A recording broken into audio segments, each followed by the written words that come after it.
You never get a second chance to make a first impression, right? That's as true for your dissertation as it is for anything else in life. As the person grading your dissertation reads through your introduction, they are already forming a judgment about it. So take this chance to really impress them with an incredible introduction. Let's take a look at the key things you need to include in your introduction chapter. Firstly, a great opener. This might be a quote from a piece of literature you've read or a powerful statistic, something that really emphasizes how important this topic is. Next, explain your research title or question in detail. Tell the reader what you've looked at. Use some different wording from that which is in the actual title or question itself. Paraphrase it. Think about different ways to explain it.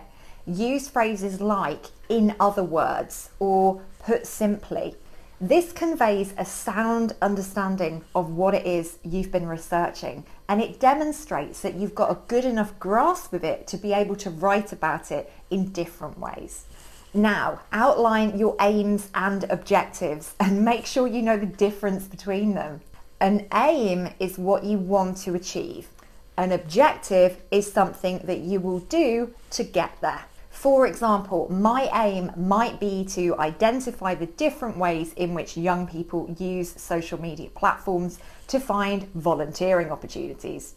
One of my objectives might be to carry out an online survey in which I ask them a series of questions about that. Next, the so what question. Tell the reader why it is important to look at this topic or to ask this question. You might want to think about what's generally going on in the world at this moment. Has anything happened that's really emphasized how important your topic is? This might relate to a recent change in the law or policy, a recent case that's been in the news, a key development within your topic area, something that is about to happen, which really necessitates a good look at your topic. Next, key terms and definitions.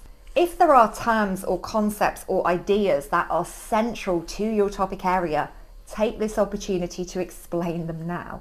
What are they? What do they mean? Are there varying interpretations or ways of thinking about them? For example, do different people define something in different ways? Tell the reader about that.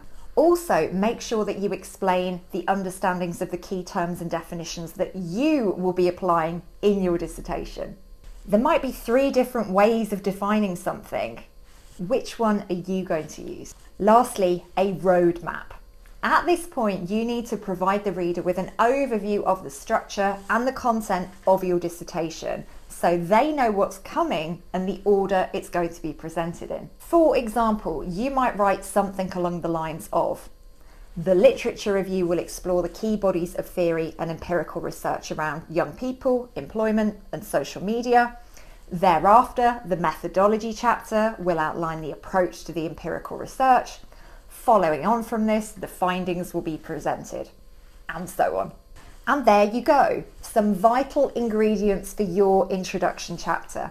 There is one other very important thing that is certainly worth mentioning. So if you're listening to this and you're multitasking, doing something else, put that other thing down for a moment and listen up, because this is going to save you time. Whilst the introduction chapter might be the first thing that people will read in your dissertation, it should be the last thing that you write. Yes, that's what I said. It should be the last thing that you do.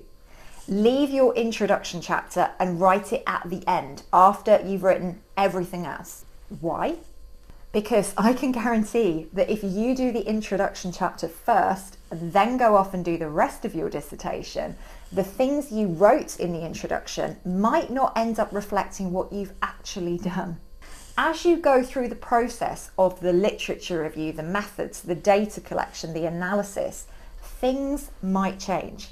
You might even end up going in a completely different direction with your research once you get into it. So don't waste your time crafting the perfect introduction when you haven't even done the study yet.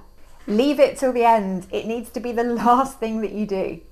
When you're ready to start looking at your introduction, go and grab a copy of this, my Introduction Planner PDF. It's in the free student resource zone on the Degree Doctor website, and it's available in printable or fillable formats. I will put the link to the free student resource zone in the description. Let me know how you get on and drop any questions, queries or thoughts in the comments section below. I will see you soon, lovely people, with more study tips.